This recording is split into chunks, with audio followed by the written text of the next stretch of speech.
the bubble component of the 10-year price rise. The ongoing decline in the prices that real estate speculators and others are willing to pay to own houses represents a structural contraction in the demand for labor in the housing industry. Since that industry is relatively labor-intensive, aggregate employment could recover fully if construction workers were to accept a big cut in real wages sufficient to be able to find new work in the housing industry, or if they fanned out over the rest of the economy and accepted some lesser cut in real wages in order to work in other industries in the economy. That would restore aggregate employment. There would be some cut in the real wage that would be sufficient to do that. But at unchanged levels of wealth, the workers who lose their jobs in the housing industry will not be willing to accept a wage cut, since with the existing levels of wealth, why should they do that? So employment will have to decline. As employment declines in the economy, of course, real wages will fall alongside the decline of employment. But that wage fall will only lessen the employment decline. That wage fall cannot avert the employment decline. It's yoked to the employment decline as a result of a downshift in the demand for labor.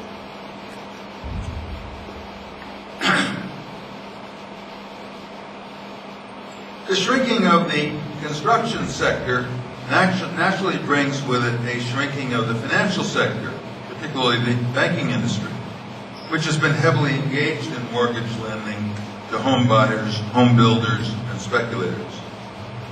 The decline in the number of loan officers required by the banks to make loans to the housing industry tends to mirror the decline in the number of new houses coming onto the market.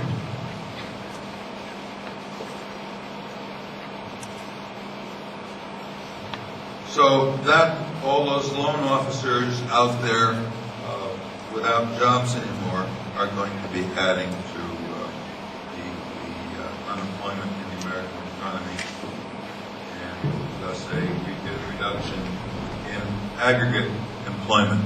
They too will accept wage cuts, but that won't be enough to but the wage cuts that the economy as a whole is willing to accept is going to be limited because wealth hasn't dropped, so why should people in the economy as a whole be willing to, at any unchanged level of total employment, why should people in the economy be willing to work for a reduced real wage? Only accept the lower real wage if employment is down, unemployment is up, or both. Third, there is the banking crisis. That's the third structural force that's operating to push up structural unemployment, push down the structurally determined equilibrium level of employment.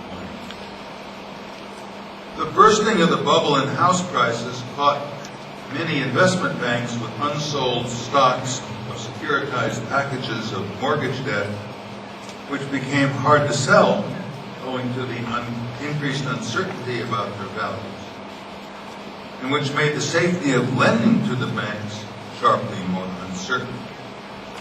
So banks have found it hard to sell assets and hard to borrow from one another.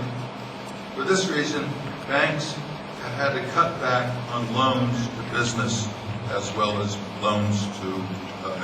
mortgage lending. Moreover, the banking industry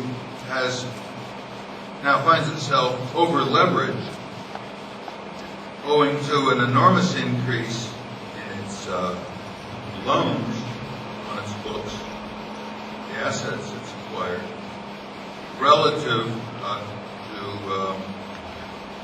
capital. And these assets on the books are no longer expected to offer huge capital gains.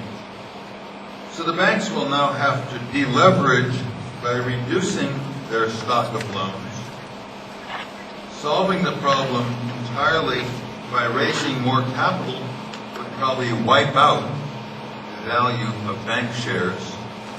So owners of banks will push for a mixed solution that involves a big cutback in new lending rather than being wiped out in favor of new owners.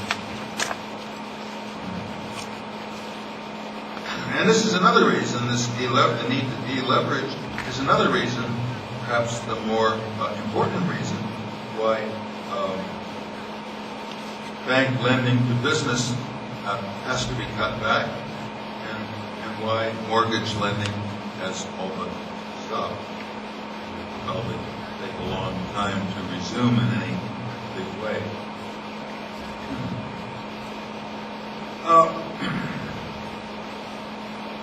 There's a theoretical matter here that I just for completeness it's necessary to touch on, but this is not the best setting to discuss it with the blackboard or whiteboard. Why does the increased uncertainty borne by the financial sector, why does that contract economic activity?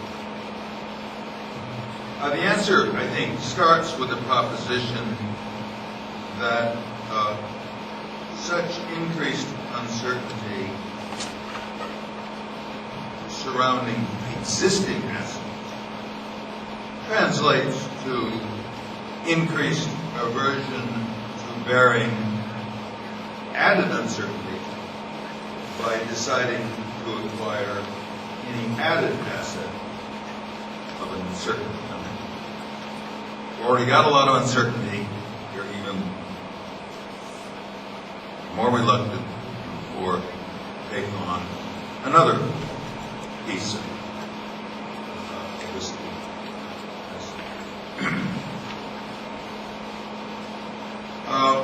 In the models I use,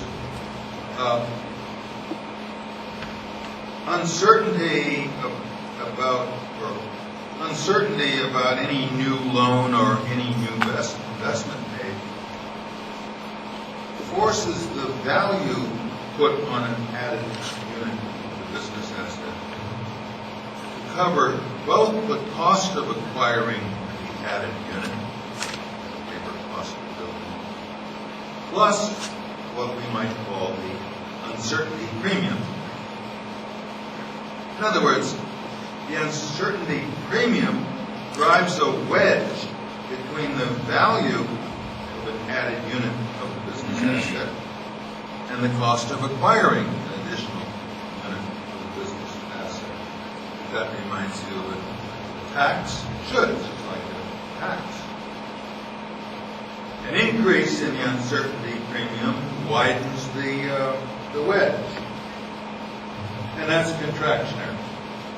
The rest point to which the economy tends, the new and lower plateau that it will tend to fluctuate around, pending any two major forces,